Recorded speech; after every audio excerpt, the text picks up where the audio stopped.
Ya Tuhan, kami bersyukur, terima kasih kalau hari ini Tuhan kembali mengundang kami untuk datang di rumah Tuhan. Bersama-sama memuji, meninggikan nama Tuhan. Dan saat ini Tuhan, kami siapkan hati kami untuk merenungkan kebenaran firman Tuhan. Tuhan, urapilah setiap kami, baik yang menyampaikan maupun kami yang mendengarkan. Sama-sama kami boleh diberkati melalui kebenaran firman-Mu. Dan biarlah firman-Mu itu bukan hanya sekedar kami dengar, tetapi Tuhan juga melalui kuasa Roh Kudus memampukan kami untuk kami boleh melakukan setiap firman dalam kehidupan kami. Terima kasih Bapa. Di dalam nama Tuhan kami Yesus Kristus, kami berdoa. Amin. Shalom Bapak Ibu. Bersyukur hari ini boleh bersama dengan Bapak Ibu saudara sekalian di tempat ini beribadah di gedung gereja yang baru. Gedung yang sangat bagus dengan desain yang begitu indah. Tentu menjadi doa dan harapan kita semua Bapak Ibu dengan adanya gedung yang baru ini. Kita juga boleh semakin semangat, amin. Semangat beribadah, semangat bawa jiwa baru bagi Tuhan, amin. Terima kasih kepada Musa Tatang dan rekan-rekan hamba Tuhan dan juga semua pengurus BPBJ yang memberikan kesempatan bagi saya untuk menyampaikan firman Tuhan hari ini. Salam dari seluruh hamba Tuhan dan majelis GK Greenfield bagi kita sekalian. Nah, Bapak Ibu, hari ini kita akan belajar dari seorang yang bernama Agur. Ya, saya minta tolong bisa bantu diklik. Agur, Bapak Ibu, nama Agur tidak banyak dicatat di dalam Alkitab ya. Dia hanya muncul di kitab Amsal pasal yang ke-30. Nah, banyak penafsir mengatakan bahwa Agur ini adalah seorang yang sangat-sangat berhikmat. Namun demikian, dia tetap menganggap bahwa dirinya itu tidak lebih baik ya daripada orang lain. Ini berarti bahwa Agur selain dia adalah sosok yang sangat berhikmat, dia juga adalah orang yang sangat-sangat rendah hati. Nah, pagi ini Bapak Ibu, sesuai dengan ayat yang diberikan kepada saya, kita akan belajar dari doa permohonan Agur kepada Tuhan yang dicatat di Amsal 30 ayat 7 sampai ayat yang ke-9. Saya akan bacakan bagi kita sekalian. Amsal 30 ayat 7 sampai 9. Dua hal aku mohon kepadamu, jangan kau tolak sebelum aku mati. Yakni, jauhkanlah dariku kecurangan dan kebohongan. Janganlah berikan kepadaku kemiskinan atau kekayaan. Biarkanlah aku menikmati makanan yang menjadi bagianku, supaya jangan kalau aku kenyang, aku menyangkalmu dan berkata, siapakah Tuhan itu? Atau kalau aku miskin, aku mencuri dan mencemarkan Allahku. Bapak Ibu Saudara yang terkasih dalam kasih Tuhan, ada dua permohonan Agur kepada Tuhan. Yang pertama adalah dijauhkan dari kecurangan dan kebohongan. Nah, ini adalah bicara tentang integritas. Yang kedua, Agur berdoa, jangan berikan kepadaku kemiskinan atau kekayaan. Tidak hidup miskin dan juga tidak menjadi orang yang kaya raya. Ini adalah bicara tentang hidup yang cukup atau keseimbangan. Tidak kaya, tidak miskin, tetapi cukup. Bapak Ibu yang terkasih dalam kasih Tuhan, doa Agur untuk jaga integritas dan minta untuk tidak miskin, saya yakin kita semua setuju ya. Setuju Bapak Ibu? Kita sebagai anak Tuhan harus jaga integritas agar kita dapat menjadi satu kesaksian bagi banyak orang. Dan tentu tidak ada orang yang ingin hidupnya miskin, ya. Kita setuju dengan doa yang demikian. Nah, Tetapi bagaimana Bapak Ibu kalau doanya jangan berikan kepadaku kekayaan? Wow. Ketika saya lihat ayat ini Bapak Ibu, ayat yang diberikan Pak Tatang untuk dibahas, aduh saya bilang ini berat ini, berat. Ya, Bapak Ibu seberapa banyak di antara kita yang setuju dengan doa seperti ini, jangan berikan kepadaku kekayaan. Terus setuju? Ibu-ibu geleng kepala, nggak setuju. Tapi ini firman Tuhan Bapak Ibu, mau nggak mau kita harus setuju. Saya yakin si Agur bin Yake ini, dia bukan anti kekayaan. Tetapi dia ingin mempertahankan hidup yang benar, hidup yang berkenan kepada Tuhan. Itu yang bagaimana? Dan nanti kita akan melihat alasannya, kenapa dia minta seperti itu. Jangan berikan aku kekayaan. Soalnya bagi sebagian orang doa semacam ini akan terasa aneh ya, dan sulit untuk diterima. Jujur setiap kita pengen kaya ya. Yang miskin pengen kaya. Yang kaya pengen tambah gaya. Itu sifat manusia. Ya. Umumnya seperti itu. Kita kejar kekayaan. Kita cari uang yang banyak. Kita banting tulang. Agar kita menjadi orang yang kaya. Karena apa? Karena banyak orang berpikir kalau saya kaya, saya punya uang, maka saya bisa beli apa saja yang saya mau. Saya bisa pergi kemana saja. Saya bisa melakukan apa saja. Hidup saya jadi happy. Kalau saya punya banyak uang. Maka tidak heran kalau kita melihat dari zaman ke zaman, Bapak Ibu, ada begitu banyak orang yang rela melakukan apa saja, asal bisa datangkan cuan banyak. Asal bisa mendatangkan keuntungan yang banyak.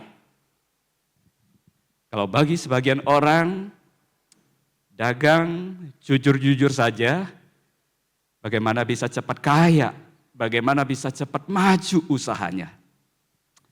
Kalau bisa ada dua timbangan, ya. Yang satu, yang standar. Yang satu lagi, yang akurasinya sudah dirubah. Kalau jual, kita pakai yang normal, yang standar. Kalau beli, kita pakai yang sudah dirubah. Dulu Bapak Ibu, ya saya baru datang di GKI Grandville, ada jemaat bilang begini, kok kalau isi bensin jangan di pom itu. Lah saya pikir, ya kenapa ya dia ngomong gitu ya. Mungkin sana banyak preman atau bagaimana, tapi besokannya hari datang lagi ibu-ibu. Musa, kalau isi bensin jangan di pom itu. Lalu saya tanya kenapa? Lalu ibu itu jawab, lah itu pom bensin bukan rahasia umum lagi. Semua orang udah tahu, takarannya kurang. Nah itu Bapak Ibu, takarannya kurang. Saudara, itulah cara dunia. Demi keuntungan yang besar, demi mendapatkan kekayaan, dia tidak peduli dengan yang namanya curang, yang namanya bohong. Yang penting apa? Bisa dapatkan cuan banyak. Bapak Ibu yang terkasih dalam kasih Tuhan, bagaimana dengan kita sebagai orang percaya? Doa Agur yang kita baca tadi mengajak kita untuk apa? Untuk berani berbeda dengan dunia ini. Agur minta Tuhan jauhkan dari kecurangan dan kebohongan. Ia minta kepada Tuhan jangan berikan kekayaan dan kemiskinan. Yang dia minta adalah biarkanlah aku menikmati makanan yang menjadi bagianku. Agur hanya ingin menikmati bagiannya saja. Kalau bukan buat dia, maka dia tidak menginginkan akan itu. Yang artinya Agur ini Bapak Ibu, hatinya itu tidak tamak. Hatinya itu tidak serakah. Hati Agur itu, dia puas dengan apa yang Tuhan berikan kepadanya. Timothy Keller, dia mengatakan bahwa doa semacam ini, doa Agur ini adalah kunci utama. Untuk apa? Untuk kita menemukan kepuasan dan untuk kita mempertahankan hubungan yang sehat dengan Tuhan di tengah-tengah dunia yang penuh dengan godaan ini. So, dua alasan, Bapak Ibu Saudara. Yang pertama adalah Agur dia mengutamakan integritas daripada kekayaan. Permintaan Agur yang pertama, jauhkanlah daripadaku kecurangan dan kebohongan. Ini menunjukkan apa Bapak Ibu? Ini menunjukkan bahwa menjaga integritas, memiliki karakter yang baik, itu jauh lebih penting bagi Tuhan daripada memiliki kekayaan yang berlimpah. Amin Bapak Ibu? Sulit ya untuk aminkan yang ini ya. Sebagai manusia Bapak Ibu kita sering tergoda ya. Untuk apa? Untuk kompromi demi mencapai tujuan. Dunia kerap kali berkata, kejar kekayaan, dapatkan keuntungan yang besar dengan cara apapun. Dan kita melihat di tengah-tengah bangsa kita, Bapak Ibu, saya seringkali mengikuti. Ada begitu banyak orang yang berani curang, yang berani berlaku tidak jujur, yang membohongi rakyat. Tapi akhir-akhirnya kita melihat mereka justru dipermalukan. Belum lama kita mendengar berita ada gubernur yang di OTT KPK. Saya nggak sebut namanya, saya yakin Bapak Ibu tahu. Ya. Dan sebelumnya juga ada begitu banyak pejabat, begitu banyak pengusaha yang juga ditangkap karena korupsi.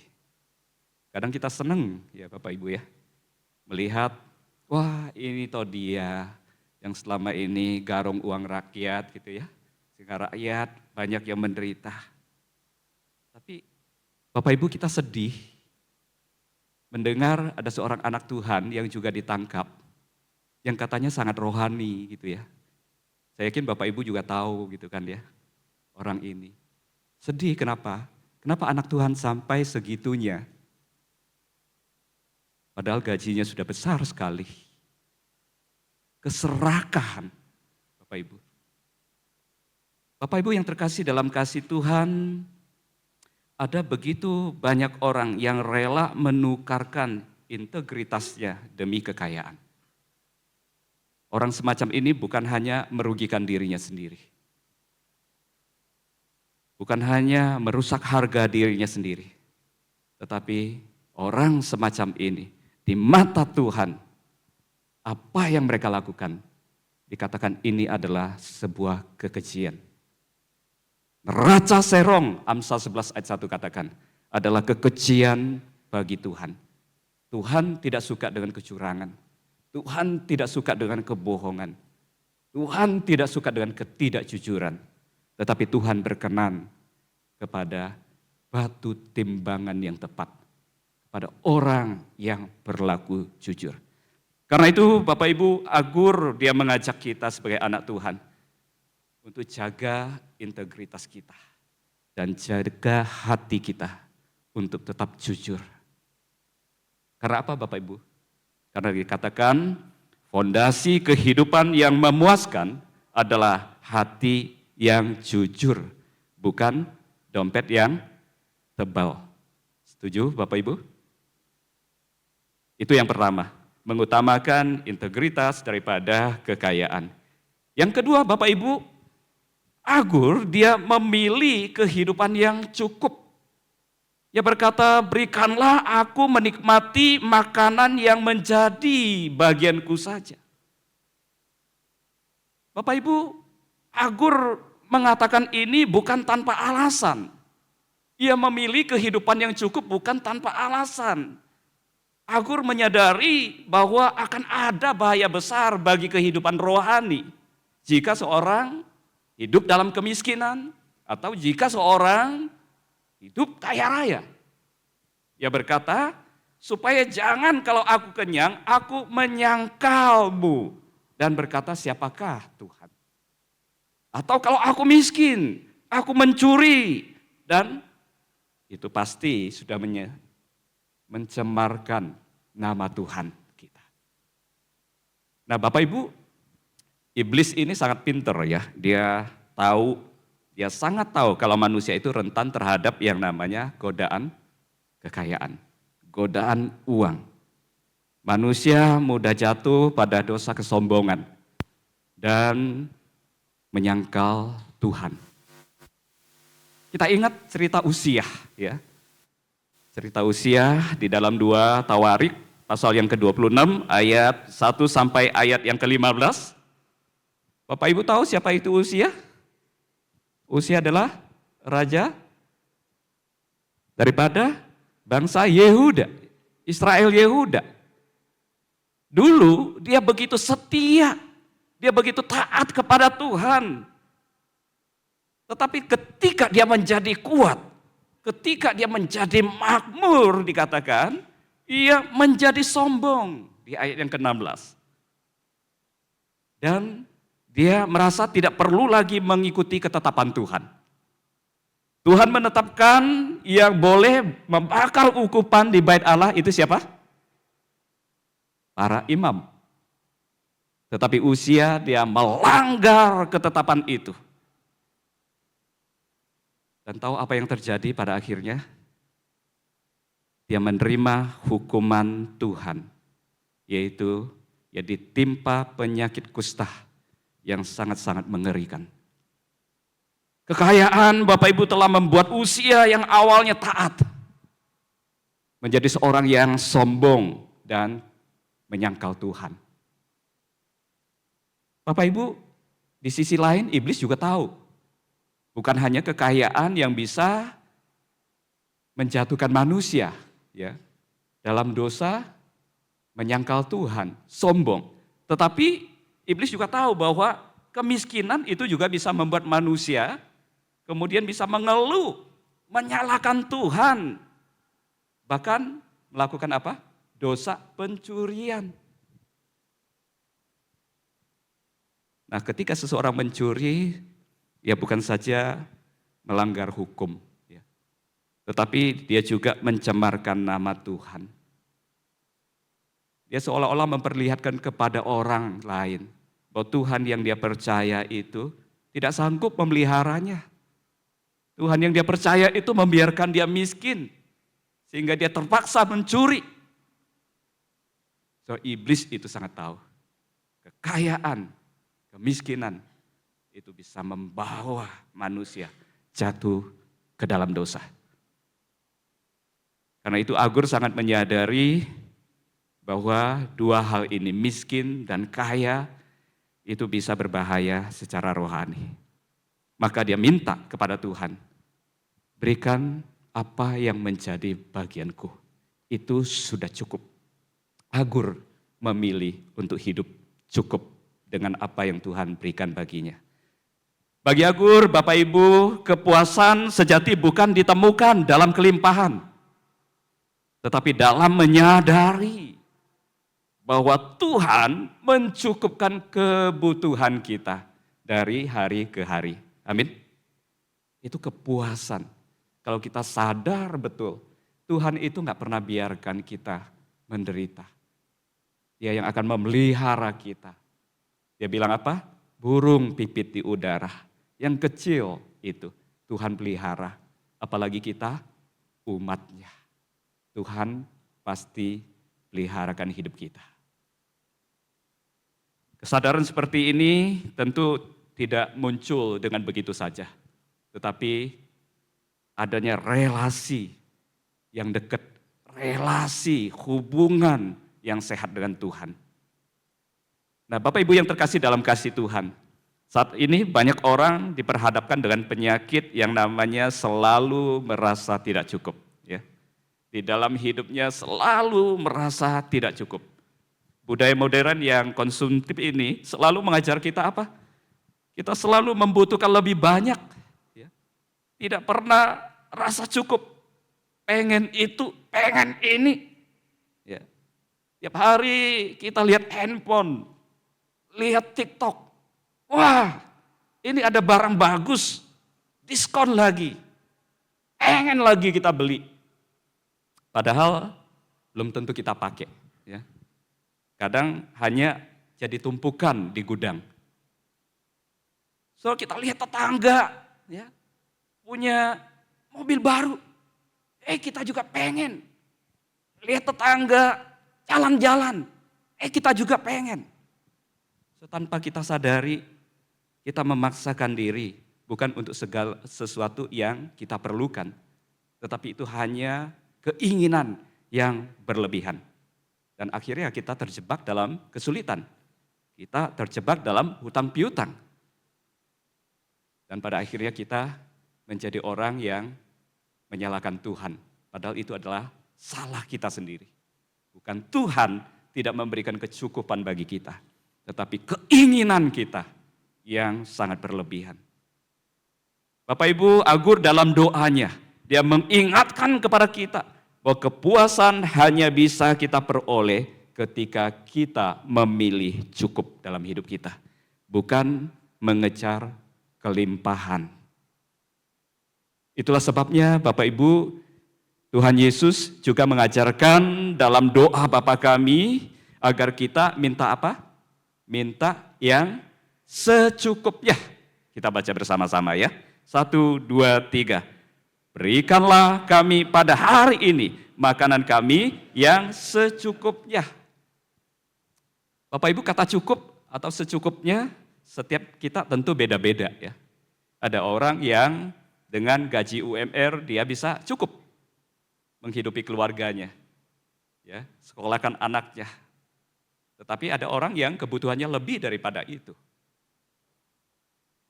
Saudara, dulu saya pertama kali praktek ya, diutus di sebuah gereja yang kecil sekali. Dan waktu terima Larry, lihat juga sangat kecil gitu ya, kecil sekali. Waktu terima, lalu saya ingat perkataan mama saya. Mama saya waktu itu belum Kristen. Dia bilang, jadi pendeta itu enggak bisa kaya. Kamu mau jadi pendeta, nanti kamu mau makan apa? Nanti kalau kamu sudah menikah, kamu punya anak, istri dan anakmu mau dikasih makan apa? Saat itu saya sempat goyang, saudara. Tetapi puji Tuhan, ya, walaupun yang didapat sedikit, Tuhan itu baik. Ya. Dia gerakan hati seorang istri penatua yang hampir tiap hari dia kirim makanan untuk kami, hamba Tuhan yang masih bujang di pastori. Tuhan memelihara, Bapak Ibu.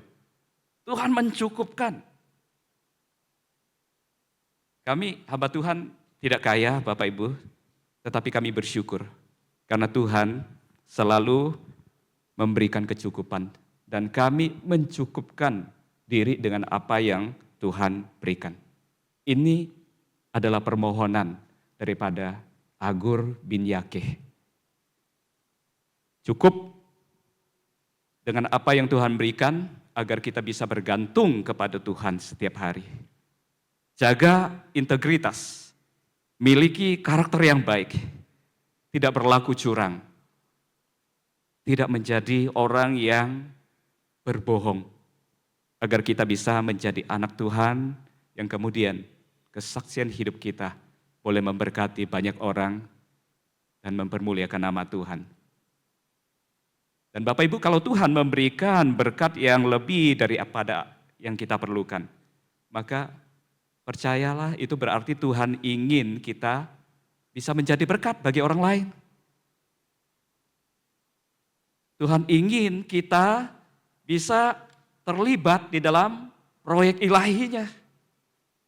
Tuhan ingin kita pakai sebagian berkat yang diberikan untuk apa? Untuk pelayanan. Agar begitu banyak orang yang dimenangkan bagi Tuhan. Itu adalah satu kepuasan sejati di dalam Kristus. Renungan Gema Senin yang lalu, Kebetulan saya jadwal renungan pagi, Bapak Ibu. Jadi ada satu hal yang sangat-sangat menarik di situ dikatakan, bahwa apa yang menjadi sukacita dan mahkota kemegahan Rasul Paulus saat bertemu dengan Tuhan di surga. Kira-kira apa Bapak Ibu? Kita tahu Rasul Paulus itu dia melayani begitu luar biasa. Ya bahkan mengatakan, aku ini lebih banyak berjeri lelah dibanding yang lain. Ya bahkan harus bekerja untuk menghidupi dirinya sendiri. So, dia mengatakan, dia bersuka cita dan bagi dia mahkota kemegahannya ketika bertemu dengan Tuhan Yesus di surga, bukan prestasinya yang banyak, bukan harta yang banyak yang dia kumpulkan. Tetapi apa Bapak Ibu? Tetapi jiwa-jiwa yang bertobat, jiwa-jiwa yang terus bertumbuh di dalam Tuhan. Itulah sukacitanya. Itulah mahkota kemegahannya saat dia bertemu dengan Tuhan Yesus. Saya rindu Bapak Ibu kita sama-sama memiliki kerinduan seperti itu. Saat kita bertemu Tuhan, kita boleh bersuka cita karena jiwa-jiwa ya, yang kita bawa kepada Tuhan. Dan kiranya Tuhan juga boleh menolong setiap kita untuk kita boleh menjalani kehidupan seperti doa dari Agur bin Yake ini. Jujur dan cukup dengan apa yang Tuhan berikan bagi kita. Amin, Bapak Ibu. Mari kita tundukkan hati, kita berdoa. Ya Tuhan, kami berterima kasih untuk firman yang boleh kami renungkan hari ini. Kami sadar hidup kami adalah ziarah singkat. Kami dilahirkan tanpa membawa apa. Dan kami mati pun tanpa membawa apa-apa juga. Harta benda bagi kami hanyalah bawaan perjalanan kami. Tapi kami bersyukur Tuhan karena Engkau adalah harta yang mulia, harta yang berharga, harta yang sejati yang boleh kami dapatkan dalam kehidupan kami. Yang akan kami nikmati sampai kepada kekekalan nanti. Oleh karena itu Tuhan tolonglah setiap kami, agar kami tidak tergoda untuk menukarkan integritas kami dengan kekayaan yang semu. Tetapi biarkanlah kami merasa puas, merasa cukup dengan apa yang Tuhan berikan bagi kami. Dan ketika Tuhan memberikan kelimpahan, kelebihan bagi kami, Tuhan ingatkan kami, sadarkan kami, untuk kami juga boleh menjadi berkat, memakai kelebihan itu untuk memuliakan Tuhan. Tuhan terima kasih, ini hidup kami serahkan dalam tangan kasih Tuhan. Kami mohon Tuhan yang memeliharakan setiap kami sampai nanti kami bertemu dengan Tuhan. Kami berdoa biarlah Tuhan jemaat-Mu di tempat ini boleh terus mengalami pertumbuhan. Mereka boleh semakin kenal Tuhan. Mereka juga boleh hidup sesuai dengan kebenaran firman Tuhan. Dan kami juga bersyukur Tuhan hari ini kami boleh beribadah di gedung yang baru. Biarlah Tuhan gedung yang baru bukan sekedar kami nikmati, kami nyaman beribadah, tetapi juga memberikan satu dorongan yang baru bagi kami. Untuk kami boleh bawa jiwa-jiwa kepada Tuhan, mengisi setiap bangku yang masih kosong. Ya Tuhan, kami berdoa berkatilah hamba-Mu, Pendeta Tatang bersama dan semua Laura, keluarga, dan juga hamba-hamba Tuhan yang ada. Seluruh pengurus BPBJ, biarlah mereka boleh sehati, sepikir, sama-sama melayani Tuhan. Kami berdoa bagi jemaat-Mu, biarlah Tuhan Engkau yang memberkati kehidupan mereka. Sehingga dengan berkat yang cukup, mereka terus boleh hidup memuliakan nama Tuhan. Tidak mencemarkan nama Tuhan. Terima kasih Bapa, di doa kami, ini seruan kami. Yang kami naikkan hanya di dalam nama Tuhan kami Yesus Kristus. Sama-sama kita katakan, amin.